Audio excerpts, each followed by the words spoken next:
to you about. And the weird thing is, I guess some people watching, maybe, you know, they don't know who you are and what you've done. So there's a temptation to go back right to the beginning and get you to go over all that again. But basically, you know, Rob's a journalist. He's been a rugby league administrator, and he's an author, and he is responsible for rugby league being played in about 10 countries in Central and South America, which makes him the #1 pioneer ever.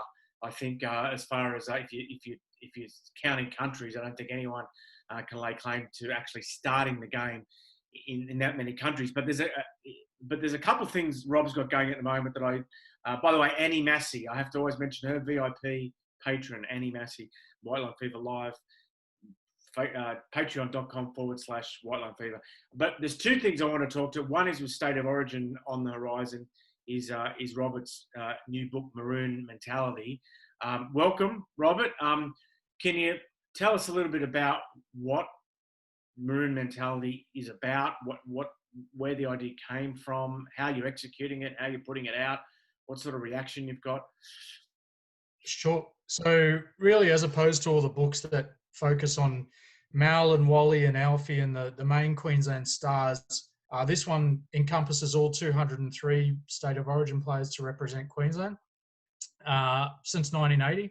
And really, it's a look at what formed them, what were their formative experiences before, say, the ages of 18 to 20, that then went on to shape their life. And I guess the thing for most of us who've enjoyed rugby league or played rugby league, we wondered what separated those guys who got to play State of Origin from the rest of us and what contributed to their mental resilience. And it's an interesting look at, you know, some of the things that tested them, and also some little bits like hidden family history. We go back, many of them, through several centuries to determine where their families came from and some of the interesting characters in their ancestry. So it's not so much about the tries and the goals scored or who was the hero on such and such a day, but more about, I guess, almost like a child's psychology, look at where they all came from and what shaped them as people. And this sounds like an enormous endeavour. So how from conception to execution to release, like what sort of period are we talking? I really punched this out quickly. Like, when you say conception, I did think of it like many years ago, but from the moment I wrote the first chapter to the last, it's probably about 3.5 months. Wow. I set myself a schedule where I was up at 4 o'clock every morning, and I would probably finish writing about 8 o'clock at night, and I did that for 3.5 months straight. So I was very disciplined compared to how I have been in the past. My previous book took me about 15 years. Yeah. I'm nowhere near that discipline at the moment. Like, I've kind of got words down in 2 tribes, and I have the requisite number of words, but not the requisite amount of content where the story tells itself. And I'm now going, an hour here, an hour there.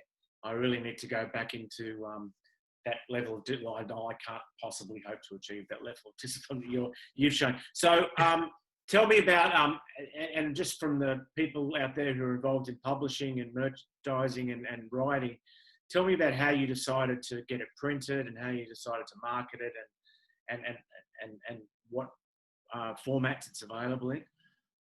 Sure. Yeah. Well, I guess I really took the approach that I wanted to make sure it got out there and in the right time frame. So I took as much of it into my own control as I could and published with a small publisher where I basically controlled everything, retained the rights.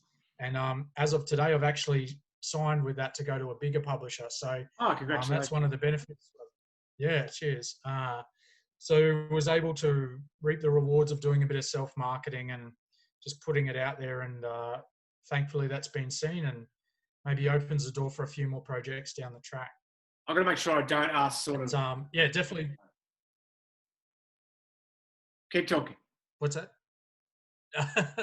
I was just saying, basically it's all been social media and people that I've known through, I was the Queensland correspondent for Rugby League Week for, 17 years. So country-wise, out in the country pubs and the local clubs, that sort of thing, I've built up a nice little network of people who are in that niche area of grassroots footy and interested in where Queensland Origin players would come from and what happened to them as kids. So it's not a little bad audience to tap into. Yeah, that's awesome. If you've got all the sort of parents and grandkids and kid, and now especially we are talking grandkids now, then that's a good head start. So what happens to the copies that you've already printed? Like, do you lose any rights now you've signed with a major publisher? Yeah, I'll have less rights. They'll have more control how it gets. It'll be rebranded, but they'll do it also, a bit more justice. They'll probably have some more photos in there. They'll spend a bit more time on presentation. They'll give me a wider reach than what I had before. So I'm weighing that up against the things that I will lose. Obviously, when a big publisher comes along, you lose a degree of your percentage, and if you are someone who likes to be very tight with editorial control, then you probably have to loosen the reins a little bit. Yeah. But I'm at the stage where I've already tested the water initially with it, and I'm happy to do that. Yeah. Now you said it is called Maroon Mentality, not Origin Mentality. So was that out of necessity as far as your marketing and your contacts, or was you knew more about Queensland, or is there a Maroon Mentality? Is it different to New South Wales? Yeah, I think there's always been that sense that Queensland could live for it and go against the odds. And I think Queenslanders do feel that perhaps they own Origin a little bit more so than New South Wales people do. I'm sure that the Blues disagree, but that's a general feeling here. Also, as I say, it was my strength. I know a lot of the people from the grassroots clubs around Queensland. I know a lot of the players from my time. And simply being able to cover 203 players in enough depth, I think if I added in, another 300 and something New South Wales players, it would just blow me out of the water for size and print loads and everything. So 203 players is a nice amount to top it off at. And so did you try to contact all of them? Like all of them are still alive, or the families of all of them are still alive, or did you pick people that you were friends with, I made an effort to contact all of them, except for, say, the bigger guys like Mal, etc., because I know they wouldn't tell me anything they haven't told anyone before. Mm-hmm. So what I did with those guys who've sort of been pasted to death was go looking for things that other people weren't looking for, such as, I've got people's report cards of their parents and stories from people they knew when they were younger, and just trying to find the obscure things that haven't been picked up before, or maybe something that's been printed or published before but never really got a big run in the wide mainstream media. But there was more than 130 interviews completed for the book out of the 230. And then those, there was only a couple of players that didn't want to participate. So I've got to say, by and large, probably a really big thanks to the Fogs. Considering people's view of footballers sometimes, I think they were very, very easily approachable, especially in comparison to how you would go at an NRL game.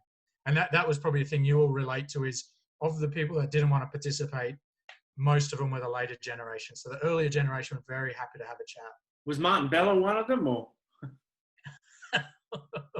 Let's say perhaps Martin Bella was the most difficult to deal with.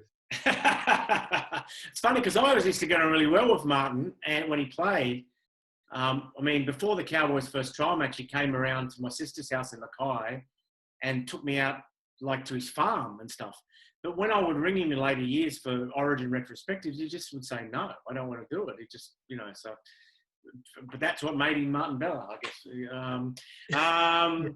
Anyway, okay. So this, obviously it sounds amazing, and I feel bad that I haven't read it yet. And when you're interviewing an author, you should never admit to the audience that you haven't read the book. You should pretend that you have, but I haven't read it. But I was actually very fascinated. I have to put my glasses back on now, because you did a story for Everything Rugby League, and it really was. I think it's I can't believe there's no comments under it, because it's basically a handbook for doing what you've done. I know I'm not mentioning it because I got to mention in the first paragraph. My mention is purely incidental.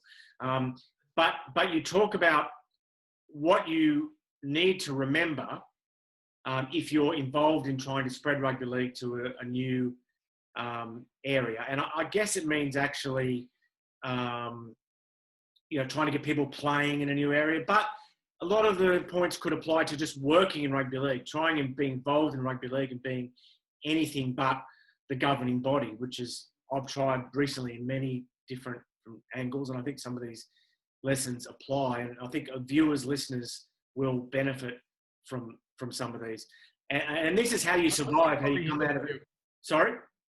Even if you probably weren't talking about rugby league, I think some of these are probably taking any product to a new market kind of lessons as well. Yeah. So if we could go through them, and the first one is focus on the community impact, not personal impact. What do you mean by that, Robert? Basically, I just, like, I always wanted to go in there and just show it was possible. I knew there was enough players there to form a Latin American team, but I had no designs on becoming, all these things that happen later on, being a president of Latin Heat and being a delegate in this or that, or helping this country out. I just basically wanted to be someone who showed it could be done, and then probably throw my hands up in the air and say, there you go, there's a template for it. But I was perhaps a little bit unprepared for how well resourced the International Rugby League was with personnel and with funding. So my concept that I could prove it could be done and then someone would take it off my hands and run with it was perhaps a little bit short-sighted. But I think by doing that approach and then thinking, I want to form a 9-a-side, then I'd like to form 13-a-side, then individual nations, one thing just fell in front of the other, and it all sort of tended to take care of itself. And the long involvement that's now 8 years or so, I guess, has come about as a result of just putting one foot in front of the other and completing those little steps, rather than having designs on wanting to ascend to a certain position or have control for a certain number of years. It just came about through wanting to do something for the community, and that was a byproduct. And that didn't show. I just had to get up and close the windows because there's some ambient noise here. It's a digger. Did that change when you saw the landscape? You just held on to that throughout, or did that evolve? Was that a kind of like a reinvention of your approach when you look back? You know what I mean? Like that you didn't want. It wasn't about yourself, and you just wanted to prove something could be done. Is that a conclusion you arrived at, or was it a conclusion was it an aim that you had at the start and you stuck to? I think at the first part it was a conclusion. As I say, I wasn't prepared that I had to stick around and see it out after I sort of showed it could work. And then afterwards, I wanted to stick to that mindset because I saw that it worked, and it allowed me not to get too far ahead of myself. And I'm still a little bit uncomfortable with. There is a balance. Sometimes you have to self-promote a bit because no one knows about what you're doing otherwise, especially in Latin America, where I'm one of the few people who speaks English, natively. So a lot of the things that happen over there just never see the light of day. But when I do a little bit of self-promotion, it tends to deflect or reflect of what's happening there. So you do have to become comfortable with that to a degree. No, don't try and stay in power, try and stay useful. What do you mean by that? Oh, definitely. I think this is probably the most important one is, you see a lot of people come in and they say, well, I started rugby league in such and such a country, therefore I should be the president, the national coach, whatever else it is. And I think I've heard people before when they say, oh, I think such and such is going to take over, or I think I deserve this position, but someone else is going to come in and do this.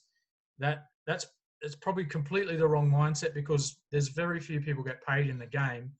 And if you're a volunteer, people's need for you only extends so far as you're useful. So if you really want to be involved at the forefront and all the interesting things that happen, like, the World Cup opportunity that's coming up is amazing, but I know I could be replaced tomorrow in an instant, no matter how much work or time I've put into it at all. And you've just got to be able to cop that on the chin, I guess. If a country doesn't need you, they don't need you. And it's got to be what's about the best for rugby league and not about your own ego. Like, I have had people before come up and say, well, I've been involved for 4 or 5 years. Why aren't I, selected for this team? And, rugby league's an unforgiving sport. you've got to be amongst the cream of the crop and be able to prove that you're of major use and benefit to the organisation and to be able to grow the sport. Otherwise, it leaves you behind. Volunteers don't get severance packages, do they? There's no NDAs or sometimes they might force that upon you. But okay. Keep money out of it as much as possible. What can you say about that? I just found, for me, and it probably reflects my personality as well, is that I'd really tried to leave any sort of, trying to make money off the players out of it, or I'm not a fan of charging fees. I would rather raise everything in sponsorship or collect it through fundraising, etc. There are people out there who want to run it, and when they receive a lot of footballs from the IRL or from the Asia Pacific Rugby League or Rugby League European Federation, they will on-sell those balls at a cost. Little practices like that, which probably does make some monetary sense, and you do have to keep yourself afloat. But I think if you're charging the end user, you're inevitably going to drive down interest, and people will see you as a bit of a money-hungry person. And then, of course, as we talked about, struggles for power. The more that people think they're going to become rich by running the game, the more people want to take over that have no idea of running the game. So it's something you've always got to be careful of. This is great. This is great format. I'm glad I scrambled to find this story online before you called. Be true in your intentions. Can you speak about that a little bit? Yeah, that probably just reflects a bit more of the last, in that if you're going in to develop the sport, make sure you're doing it because of that, not because you want to, be the new kingpin in the new country, or you want to make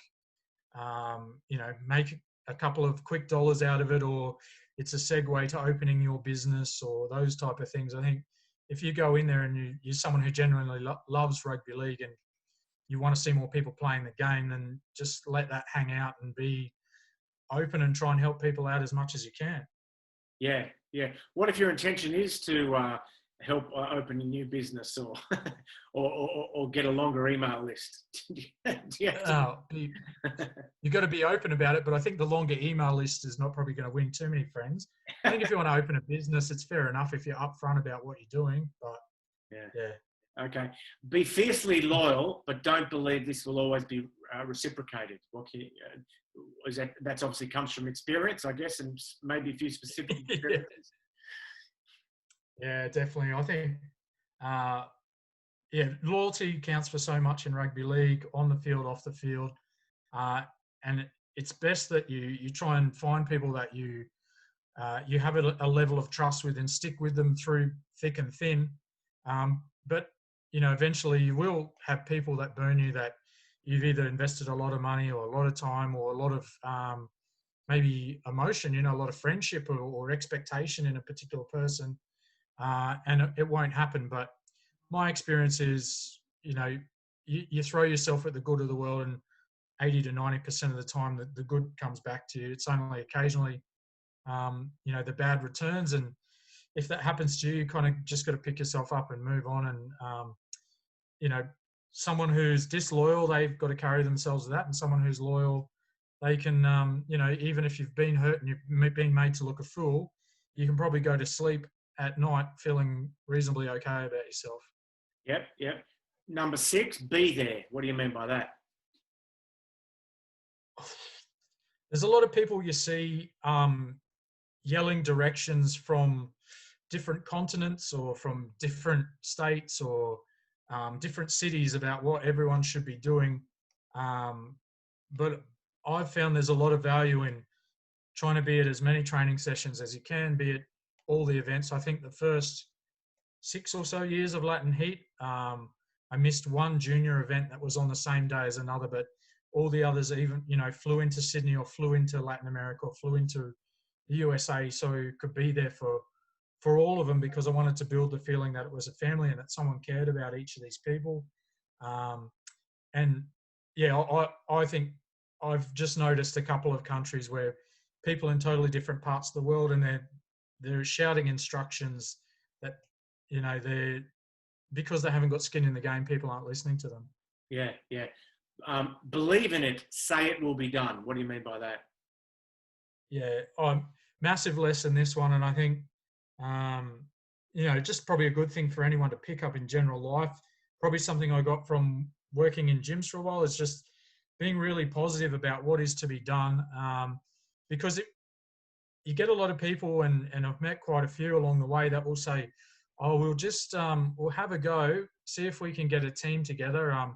We'll schedule a few loose dates, and we might get something happen." And then that nervousness just rubs off on people straight away. You've really got to be convinced about setting a date. This is the venue. We're going to have a game. It's going to be X country against X country, and we're both going to get all the players we need. And then it becomes kind of a self-fulfilling prophecy, but also you have to do everything within your power to make it happen. So it's like you're signing a contract to do everything possible to turn it into reality. Yeah. Okay. Value opinions, develop a good filter, limit negativity. Can you speak on that briefly? Or as long as you want, actually. What was that? Or as long as you want. Speak about it for ages. I don't care. For me, probably the big one I struggle with, I tend to be someone who does everything by committee. I like to get everyone's opinions and be worried that what I've come up with is not the best idea to start with. And particularly, probably for the first 30 years of my life, I was very much like that. You go around in circles, but I found, at the start we were having 13 people on the committee, and a lot of good ideas would go there, and it'd either take months to get them through, or they'd be changed, and then you'd come back and you'd have the same meeting about the same one next week. So you've got to learn what level to value those opinions at, filter out the ones that probably don't have a lot of pragmatic or practical application. Negativity, I think, is a huge one. Like, you will find some people that are just fixated on being contrarians or, naysayers about whatever is going to occur, whether that's within your organisation or the way that the rest of the organisation's treated. And I've seen, particular teams where that mindset, it filters through to the players, and then suddenly, the world's against us, and this isn't happening because everyone's against us. And again, it becomes a self-fulfilling prophecy. And if you think that way, most times it will turn out that way. So I think in grassroots and development sport should be a beautiful thing, a wonderful thing where full of a lot of positivity and leads to positive life outcomes. So surround yourself with positive people who find answers to problems and not problems for answers. That's a good one. What about constantly self-analyze how you are holding the team or sport back? That must be difficult to do when you feel you're on a bit of a roll and you feel things are going right, to still be looking, what am I doing wrong, Yeah, I'll be honest, I probably do this every week. It gets to every Thursday, Friday, and I think about, what have I done this week that has held the organisation back? What could I have done better? Could someone else have done a better job, etc.? I think it's been pretty healthy in all respects, but I do mention in there, and I think you've touched on this once before, is just about some of the people who are deeply ingrained within the game probably have held it back without even being conscious of it, because you tend to limit yourself to what your technological level of knowledge is, or what your knowledge of finance is, or I think, some places out there, they only want a certain level of player to play, because they know that once it gets to an elite athlete level, that there's probably not going to be room for any of them or their friends or the people they've worked with since the start. So subconsciously, they don't go looking for a higher level of athlete or more and more people, because they know if there's 8 teams compared to 4, then a lot of their friends are going to miss out on the national team or the rep team, etc. But I don't think people do that on purpose. I think it just kind of happens because they're limiting themselves to what they see around themselves. It sounds like you're pretty good with transitions, though, Robert. Like, you're good at, like, this was part of my life for like 5 years or 10 years or whatever, or a year or 6 months, whatever. And it consumed me, and now I'm just going to move on to the next project, and I'm not going to look back at all, which is not common.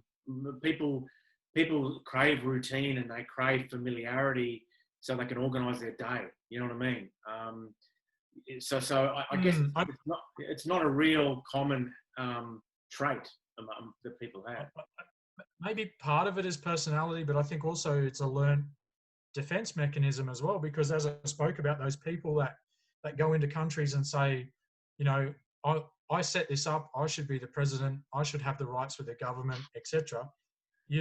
The only place you can go from there is down. You know, if you think you're top of the game, you're going to get toppled at some stage or other.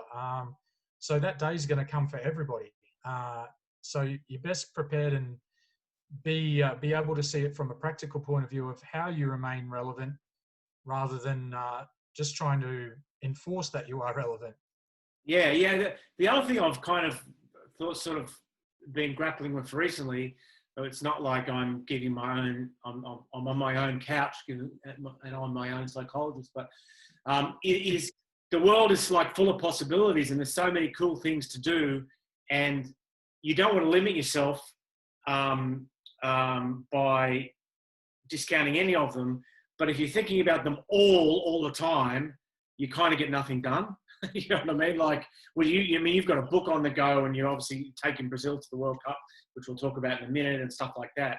And you almost have to control your own excitement sometimes about all the stuff, and not sort of reflect on your own enthusiasm or excitement too much, and actually just go ahead and do those things. You know what I mean? It's a weird, or that now I'm sort of talking about my own personality a little bit, but you've got so many different things on the go, and that is they can be good things or bad things, but even if they're all good things, it's still a challenge, isn't it? You know?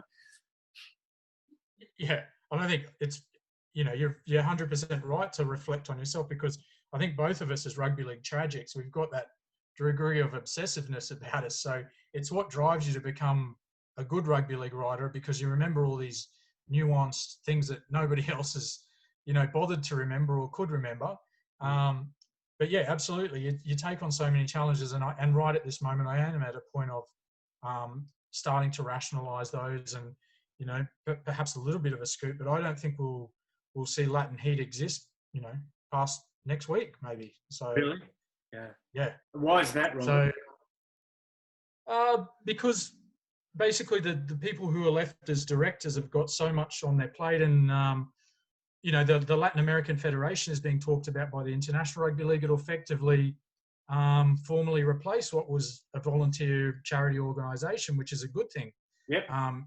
Rather than being those old haggard men who are clinging on by our fingertips, then it's best we say, great job, you know, we got it to where it wanted to be.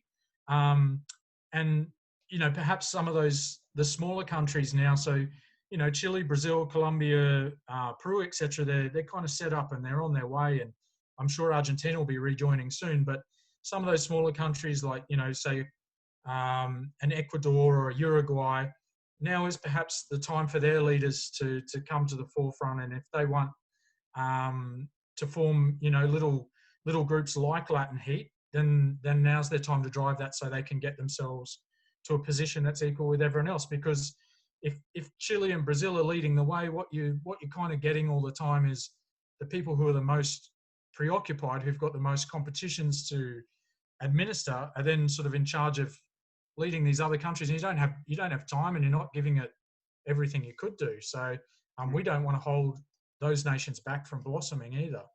Now, I want to move on to Brazil. We haven't got all day, but I do want another kind of more esoteric thing, which I spoke about with Tony Collins on this show, is what is rugby league really, when, you know, we look back 125 years to the George, and that was a division, and it was purely an administrative schism where the sport looked the same for the next sort of 7 years, more or less.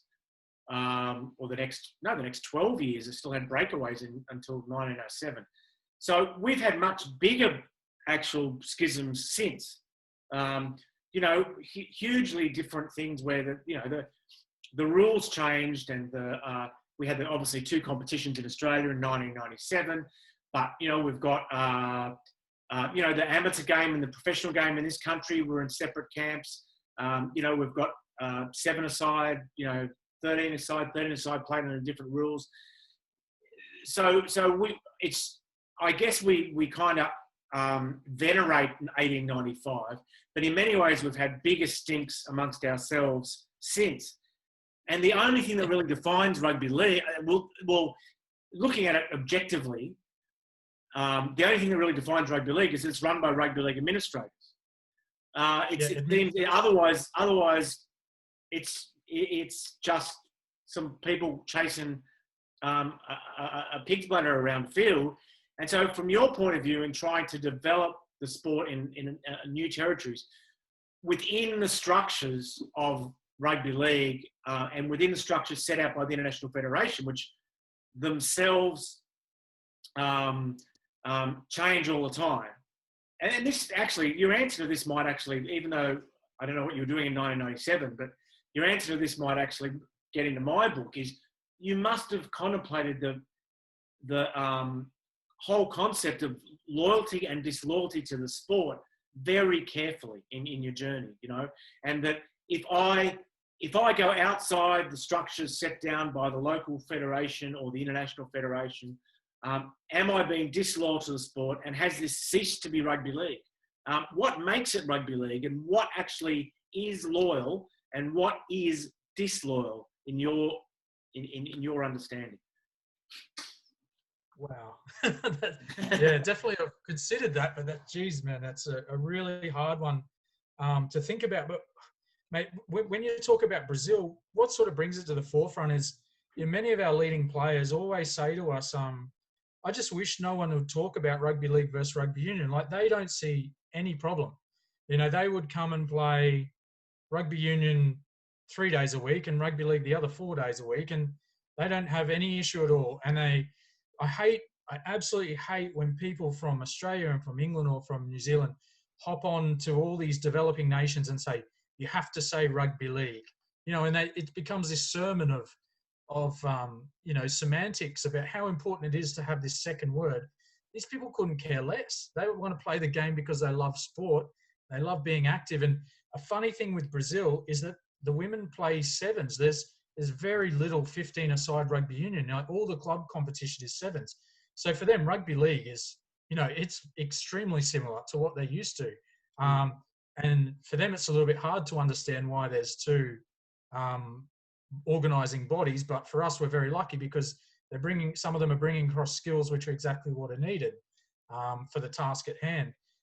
You go back to, you said about what's loyalty and what's disloyal. I remember writing an article when they first cancelled the Emerging Nations World Cup and said that there were people out there who were saying, why don't we take the game away from the International Rugby League? Because, the Emerging Nations particular didn't feel like they were being listened to. But as much as I reported everyone's views upon that, I just feel that so many people have volunteered their life's efforts into making it grow as one, that it's quite maybe selfish to rip it away and go in another direction. And it's easier and more of not easier, probably more a sign of integrity to change the sport from within. And I think particularly at the moment, the last 5 years, the sport has shown that it is willing to transform itself, and people will listen to you at the top level if you go about it the right way and follow the right channels. Like America's federation, I don't think if we had the same power structure as 7 years ago, that we would be talking about that for another 20 years. So, but people are open to that. There's Chile got a chance to qualify for the Men's World Cup. Brazil got a chance to qualify for the Women's World Cup. If we want to keep whinging, we probably don't have a lot left to whinge about. So yeah, because you just keep subdividing and subdividing. So I guess the where the line needs to be drawn is you kind of, if you're so dissatisfied that you just cannot work with the current administration, then have a break until the administration changes, or just go away. You know what I mean? That maybe that's where the line is of what loyalty is, and it is who's running it now.